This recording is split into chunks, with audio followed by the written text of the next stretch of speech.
কুমিল্লার দেবিদ্বার উপজেলার ১ নং শালঘর ইউনিয়নে বাংলাদেশ জাতীয়তাবাদী দল বিএনপিতে বিভিন্ন রাজনৈতিক দল থেকে ২ শতাধিক নেতাকর্মী যোগদান করেছেন। ঝাড়ু চেয়ারম্যানের নেতৃত্বে এই যোগদান কার্যক্রম অনুষ্ঠিত হলেও তিনি চিকিৎসাজনিত কারণে বর্তমানে দেশের বাইরে অবস্থান করায় তার অনুপস্থিতিতে ও নির্দেশনায় অনুষ্ঠানের সার্বিক তত্ত্বাবধান করেন আলম হাজারী মেম্বার ও টিটু মৈশান। তাদের নেতৃত্বে আনুষ্ঠানিকভাবে নবাগত নেতাকর্মীদের বিএনপিতে অন্তর্ভুক্ত করা হয়।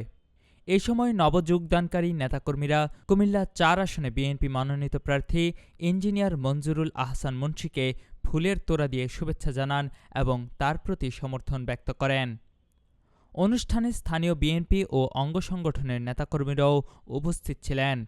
বক্তারা বলেন, এই যোগদানের মাধ্যমে শালগড় ইউনিয়নে বিএনপির সাংগঠনিক শক্তি আরও সুদৃঢ় হবে।